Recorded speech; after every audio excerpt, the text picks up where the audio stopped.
به نام خداوند توانا. بینندگان گرانقدر تلویزیون ملی افغانستان و علاقه‌مندان برنامه اردوی ملی، سلام‌های پر از محبت خود و کارکنان برنامه را خدمت تک تک شما عزیزان تقدیم داشته آرزومندیم لباس عافیت بر تن داشته باشید و زندگی را با خوشی و سعادت سپری نمایید. به همین تمنای نیک برنامه این هفته را که از قلوردوی 203 تندر آماده نموده ایم پیشکش حضورتان می‌نماییم. امید تا پایان برنامه با ما باشید. قلوردوی 203 تندر که مسئولیت تامین امنیت را در ولایات لوگر، میدان وردک، پکتیا، خوست، پکتیکا و غزنی به عهده دارد، منسوبین آن قلوردو با درک حقانیت در امر مبارزه علیه تروریسم و دشمنان صلح و ثبات افغانستان دلیرانه میرزمند و مکلفیتشان را با صداقت و ایمانداری کامل در ارن و شرایط با روحیه عالی رزمی، مهارت‌های خاص جنگی و امکانات بالای محاربوی و انگیزه خدمت به وطن و هموطنانشان دلیرانه به خاطر برقراری صلح و آرامش در وطن زیبایشان انجام داده و تا آخرین رمق حیات برای تامین رفاه و آرامش مردم تلاش می‌ورزند. منسوبان آن قلوردو هم از افسران، بریدملان و سربازان با داشتن توانایی‌ها و ظرفیت‌های بلند محاربوی توانستند رسالت ملیشان را در راستای دفاع از ارزش‌های میهن و استقرار صلح و ثبات در مربوطات تحت مسئولیتشان موفقانه انجام داده و در راه حفظ جان، مال، عزت و شرف هموطنان خویش تا پای جان می‌رزمند و بیرق پر افتخار افغانستان عزیز را در بلندترین نقاط دوردست کشور به اهتزاز نگه می‌دارند که در مورد کار و فعالیت پرسنل قلوردو توجه شما را جلب می‌نماییم به صحبت دگر جنرال محمد شریف یفتلی، قماندان قلوردوی 203 تندر. زون جنوب شرق در جغرافیای کلان قرار داره. 83,000 کیلومتر مربع مساحت داره. 7 ولایت و 80 ولسوالی است. 573 کیلومتر سرحد با خط فرضی دورین داره. الحمدلله در فصل بهار دشمن ایجنوا دستاورد نداشت، تلفات مرگبار برشان وارد شد. دشمن 4 هدف کلان برای خود تعیین کرد که بعد ولسوالی زیروک در پکتیکا سقوط میداد و شرق پکتیکای شرقی را در تصرف خود می آورد، ولسوالی مساخل در خوست، ولسوالی جانخیل در پکتیا و همچنان باز بالای غزنی دوباره عملیات خود آغاز کرد. اونا تلاش کردند که در زون جنوب شرق هم یک دستاورد داشته باشند. با اجرای عملیات‌های موفقانه، پلانگذاری دقیق و توجه به بخش اطلاعات کشفی استخباراتی، عملیات مرگبار به دشمن وارد شد. بالاتر از 5,000 تلفات دارد دشمن و تمام ارگان‌های اجزا خنثی شد. در این فصل کمپاین عملیات شفق در مرحله اولش مجموعاً در زون جنوب شرق 73,000 ترکات اپراسیونی داشتیم و 90 عملیات پلان شده و قاطع. در تمام نیروهایی که در زون جنوب شرق هستند، اردوی ملی، پلیس ملی، امنیت ملی، قطعات کماندوی ما، قطعات ضربتی و همچنین حمایه قوات‌های هوایی هم در اینجا حضور داشتند. در عملیات با ما سعی بودند. در مجموع وضعیت امنیتی در زون جنوب شرق الحمدلله خوب است. دشمن هیچ هدف خود در زون برآورده نتونست. به خاطر انکشاف عملیات‌های بعدی در مرحله دوم کمپاین عملیات شفق در زمستان پلانگذاری صورت گرفته. عملیات‌های ما در ساحه مسئولیت جریان داره و همچنین در این فصل زمستان ما در 3 بخش کارهای خود ما متمرکز ساختیم. اجرای عملیات است و همچنین تعلیم تربیت است، حفظ مراقبت سلاح و وسایط است که ما به آمادگی بریم. الحمدلله اگر خدا بخواهد در فصل بهار سال 96 با یک امکانات خوبی محاربی در مقابل دشمنان قوت‌های ما آماده شود و عملیات دشمن در هم کوبیده شود و تلفات سنگین برای وارد شود. قطعات ما در سای زون تبیه شده. ما در 44 ولسوالی اردوی ملی فعلا حضور داره. تمام شهرهای مواصلاتی که در زون است قطعات ما تبیه است، برای ترافیک باز است. شهرهای نمبر 1 شهرهایی که از کابل به طرف خوست میره و همچنین شهرهای غزنی، شرن، بالاخره کل راه ما تحکیمات تدابیر امنیتی را داریم. راه باز است. ولسوالی‌هایی که در زون جنوب شرق است همه ولسوالی در حاکمیت دولت در اونجا برقرار است. ولسوالی‌ها فعال هستند. منفی ولسوالی نوای ولایت غزنی دیگه ولسوالی‌ها فعال هستند و راههای مواصلاتشون برای باز است. این ساحه امنیتی در زون جنوب شرق به شکل بسیار گسترده انکشاف کرده. تمام راههای مواصلاتی باز است. بنان ساحه برای فعالیت دشمن در این زون بسیار محدود است. قوات‌های ما در زون در تمام ساحه در تشکیل که مسائل هماهنگی با کلیگی و پلیس ملی، امنیت ملی وضعیت خوبی دارند و بالای اوضاع مسلط هستند. جا داره که ما باز کل مردم زون جنوب شرق از همشان از اقوام مختلف که در اینجا زندگی میکنن ما متشکر باشیم. همیشه نیروهای امنیتی خود حمایت کردن، خاصا اردوی ملی را حمایت مردمی از نیروهای امنیتی کاملا موجود است و ما از همکاری از او متشکر سپاسگزار هستیم. با تمام توانمندی ما تلاش باید داریم که در زون جنوب شرق ثبات به وجود بیاید، امنیت کابل مطمئن تامین شود و هموطنان عزیز ما در پایتخت زیبای کشور ما شهر کابل به صورت معصوم زندگی کنند. بینندگان عزیز، دوستداران برنامه اردوی ملی، بالا رفتن کمیت و ارتقای ظرفیت‌های مسلکی اردوی ملی و فراهم آوری تجهیزات و اکمال صفوف اردوی ملی با سلاح، وسایل و تجهیزات جدید عصری و پیشرفته و همچنین آموزش فنون نظامی در بخش‌های مختلف از هر گونه فعالیت‌های تخریبی دشمنان جلوگیری می‌نماید. منصوبان اردوی ملی رهبری عملیات‌های محاربوی، امنیتی و تصفیوی را در مبارزه علیه دشمنان مردم خویش مستقلانه به عهده گرفته موفقیت‌های چشمگیر به دست می‌آورند. زیرا منصوبین اردوی ملی از یک سو یاری پروردگار و از سوی دیگر حمایت و پشتیبانی بی‌دریغ مردم را داشته با دفع و طرد و خنثی‌سازی فعالیت‌های تخریبی دهشت‌افکنان موفقانه پیش می‌روند که در این راستا بیش از هر زمان دیگر باز هم سربلند خواهد بود. در رابطه میشنویم از زبان قماندان قطعه منتظره. لمرای برید من جنید الله هستم، قماندان قطعه منتظره قلاردوی 203 تندر. نظر به امر ماریباوی که برای ما از طرف رهبری قماندانی قلاردوی 203 تندر برای ما ابلاغ شده، ما مطابق نظر امر ماریباوی در یک از ولسوالی‌های ولایت پکتیا مخالفان خواهان ازی هستند که مردم ولسوالی را آزار اذیت بکنن و تأسیسات دولتی و ملکی را، مکتب و سرک‌ها و جاده‌ها را اینا را خراب بکنن. قطعه ما با یک مورال بسیار عالی، با یک حس وطن دوستی آماده نبرد با مخالفین هستند. ما امروز با تمام وسایل زرهی و سلاح‌های مدرنی که ما به دست داریم، حمایت هوایی، تانک‌های ضربتی است، تانک‌های هامی است، سلاح‌های مختلف نوع، قطعات جزئی‌نامه‌های قلاردو که ما در اونجا وارد ساحه میشیم، دشمن با ما یک تاب مقابله را ندارن. فقط کارشان همین از کار بزدلانه یگان مین میمانند، یگان کمینای بسیار سطحی میگیرن که اونا توسط فرزندای صدیق این وطن مهار میشوند. و در زون جنوب شرق ولایت‌های غزنی، پکتیا، وردک، خوست، لوگر، خود پکتیکا برایشان اطمینان میدیم که در هر نقطه مسئولیت قلاردوی 203 تندر است. حوزه جنوب شرق پرسنل ما آماده وظیفه ماریباوی است. در هر جایی که دشمن بخواهند جزوی ترین خرابکاری را به آن واحد قطعات ما در اونجا میره، ما اینا را مهار میکنیم، از بین میبریم. شما شاهد هستین که یک چند روز پیش ما یک عملیات به نام سلطان در غزنی داشتیم. در بیشترین طرفات ما بالای دشمن داشتیم. دشمن با وجود ادم تا هر موقعی که فرار کردن، ما در تمام ولسوالی‌های غزنی در اونجا رفتیم، اینا را از بین بردیم و مهار کردیم. ما که در شهر میریم، افراد ملکی با ما بسیار همکار هستند، در حساب امنیتی باشه، در هر مسائل باشه با ما بسیار همکار هستند. ما که میریم با بسیار یک آغوش باز، با یک دیده نیک از ما استقبال میکنن، با ما همکاری میکنن. ما از تمام مردم شریف نجیب حوزه جنوب شرق بسیار خوشحال هستیم، با ما همیشه همکاری داشتن. ان شاء الله ما با مردم افغانستان، با دولت جمهوری اسلامی افغانستان، با رهبری ریاست جمهوری و وزارت دفاع ملی ما اطمینان میدیم که فرزندای صدیق شما در هر گوشه افغانستان، در هر مناطق وطن، هر نوع وظیفه ماری باشه، چه شب چه روز ما در خدمت مردم هستیم، در خدمت ملت هستیم.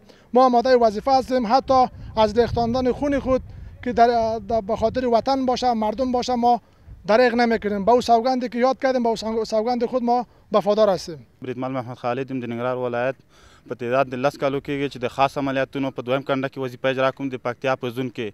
اما موږ ته مشخص دا نه ده چې دا پکتیا ولایت د موږ په ټول افغانستان کې موږ کمانډویان دا کولی شو چې په هر ولایت په هرې ولسوالۍ کې که هغه شپه یې ورځې موږ خپل عملیات پکې کوو. بالخصوص د پکتیا په ولایت کې چې کوم دغه زون کې کوم ولایتونه چې مربوط دي، پکتیا، خوست، لوګر، میدان وردګ، همدغسې نور ولایتونه چې موږ پکې وظیفه اجرا کوو، ټول افغانانو ته موږ دا اطمینان ورکوو چې دښمن موږ سره هېڅ نوع مقاومت نشي کولی.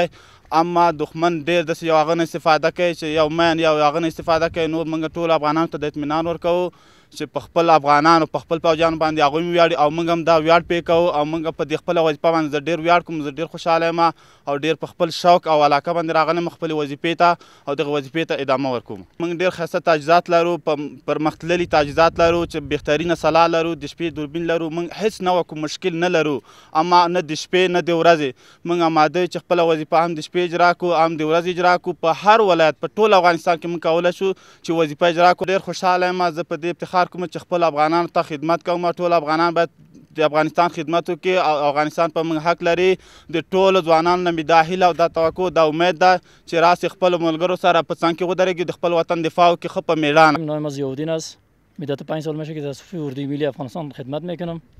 3 سال اولش در اردوی ملی بودم که در مربوطات ولایت هلمند وظیفه کردیم و 2 سال میشه که در صفوف کماندو هستم. وظایفی که ما انجام دادیم در مربوطات پکتیا، خوست، لوگر، میدان وردک این قسمت ها بوده و با جمله ولسوالی هایش البته وظیفه اجرا کردیم. در هر جا که با وظیفه رفتیم فضل خدا دستاورد خیلی خوبی داشتیم و دشمن توانایی مقابله امروی ما هنوز نداشته و نخواهد هم داشت و برای مردم افغانستان به صفت یک منصوب اردوی ملی اطمینان میتونم تا آخرین قطره خون خود از این کشور دفاع خواهد کرد. زمانم بریدمن محمد یاسین مصلح ده د دریم ټولي د استخباراتو د کنډک د 203 تن در قلوردو په ساته وظیفه اجرا کوم.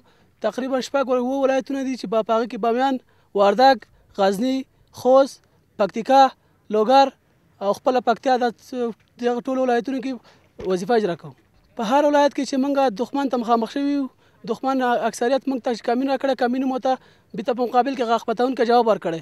دښمن چې زیات جنګ کړی 15 دقیقې 10 دقیقې زیات موږ سره مقاومت نه دی کړی او ان شاء الله دینه وروسته موږ سره مقاومت ونه کولی شي دښمن. د دې نه مخکې چې زه اردوی ملي ته راتلم ما خپله دا احساس کوم چې باید زه لاړ شم دې وطن ته خدمت وکړم او دغه د خاورې دښمنان چې به مې کتل زما وینه زما په دې جوش کې راتله چې زه باید لاړ شم د افغانستان د ملي اردو په صفوفو کې شامل شم او خپل وطن ته خدمت وکړم تر څو د ټولو بېګناه افغانانو بدل د خپل د دې خاورې دښمنانو څخه واخلم. زه ټولو وطنوالو ته دا ډاډ ورکوم چې موږ ټول د ملي اردو بالخصوص ټول امنیتي ځواکونو دا ژمنه کړې او دا قسم کړی چې د خپلې خاورې څخه به دفاع کوو او دښمن به نه پرېږدو چې د دې خاورې سره خیانت وکړي او زموږ ملت نور وځوروي.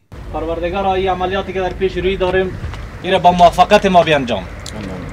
پروردگارا افسران بریدملا و سربازای ما که در پوسته هایی هستند محافظشان باش و آنها را در پناه و عصمت خود داشته باش و همیشه به خاطر حفظ وطن، به خاطر صلح و آرامی وطن ما را همیشه کوشا داشته باش و ما را توفیق بده که خدمت صادقانه به وطن خود، به مردم خود، به خاطر عزتشان، به خاطر عفتشان، به خاطر ناموسشان همیشه ما وفادار و دائم باشیم.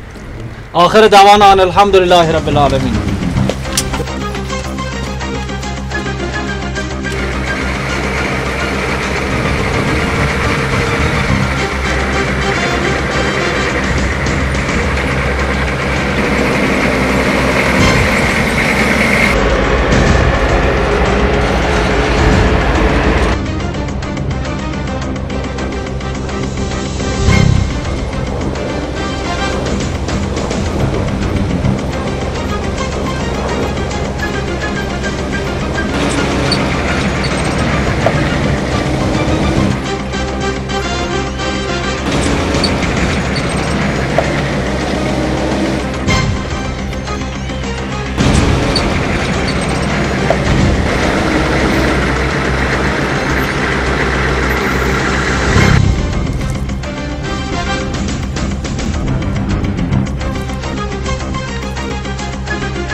علاقمندان برنامه اردوی ملی، منصوبان قلوردوی 203 تندر با پلانگذاری و راه اندازی عملیات‌های محاربوی و تصفیه‌ای در نقاط مختلف ساحه مسئولیتشان ضربات محکم و کوبنده‌ای بر پیکر دشمنان صلح و ثبات کشور وارد نموده که در جریان عملیات دستاوردهای خوبی را داشته‌اند و همچنین وسایط ضربتی سیار متحرک قدرت آتش و قابلیت‌های خاص محاربوی را در اجرای عملیات‌های تعرض، مدافعه و وظایف کشفی دارد.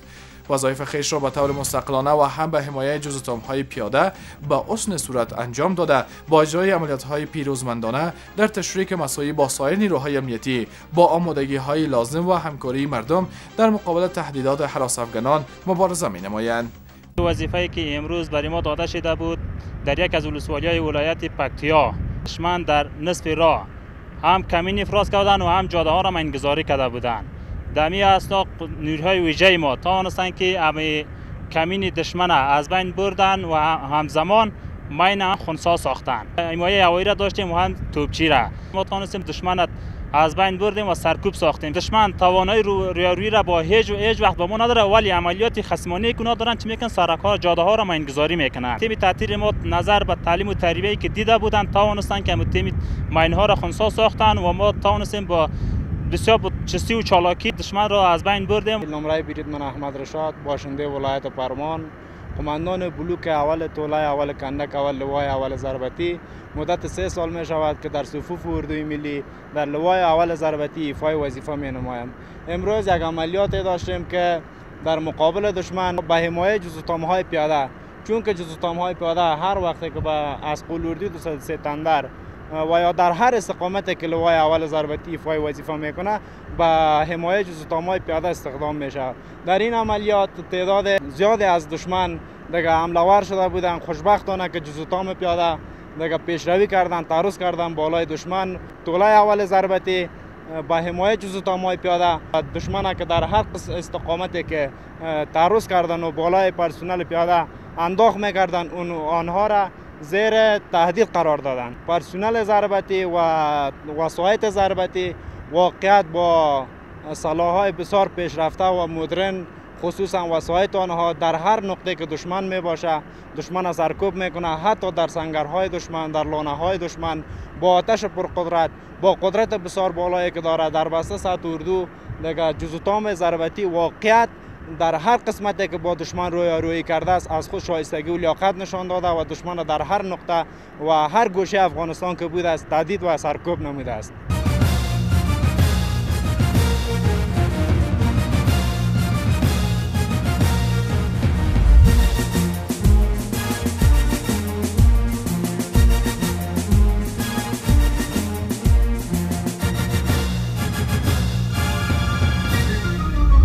افغانی اسکر پسر نیز بازانیو ملیز ماریانیو موج افغانی اسکر پسر نیز بازانیو ملیز ماریانیو پر ځای د جنگ و د جګړې پهلوانانیو ملیز ماریانیو پر ځای د جنگ و د جګړې پهلوانانیو ملیز ماریانیو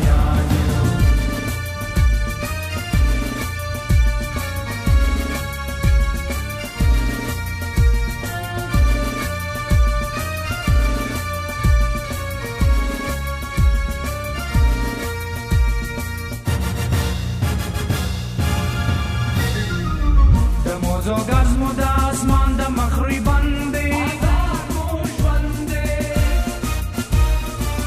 پملا تړلې فرشتیا مو کمر باندې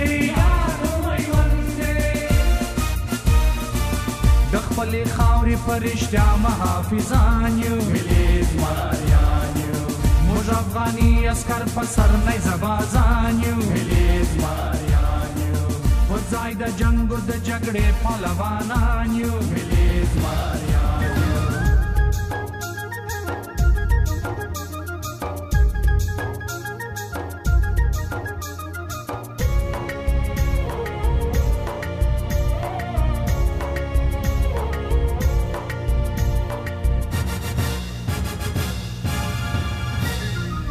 پلارو نیکمو په غیرت دی نوم ګټلی هر مورخ په توریالي لقب لیکلی د هر غلیم د رګ د ویني شرابیان یو ملیز ماریان یو موږ افغاني عسکر په سر نیزه بازان یو ملیز ماریان یو هر ځای د جنګ و د جګړې پهلوانان یو ملیز ماریان یو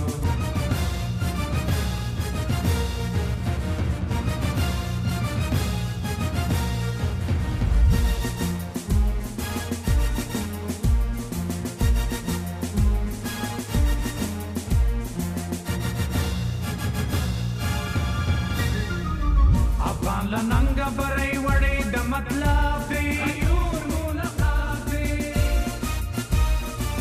پر ګران هیواد مو جان بازي دین و مذهب دی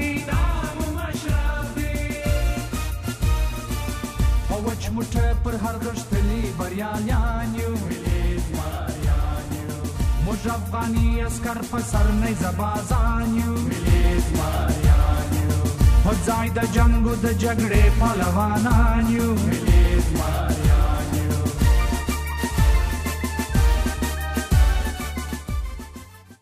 بینندگان گرانقدر، علاقه‌مندان برنامه اردوی ملی، این بود داشته های کنونی این هفته که تقدیم حضورتان گردید. تا پیشکش نمودن برنامه بعدی که باز هم انشاءالله در خدمت شما عزیزان قرار خواهیم گرفت، تک تک شما را به خداوند متعال می‌سپاریم. هر جایی که هستید کامیاب و سربلند باشید. زنده باد افغانستان، زنده باد اردوی ملی افغانستان.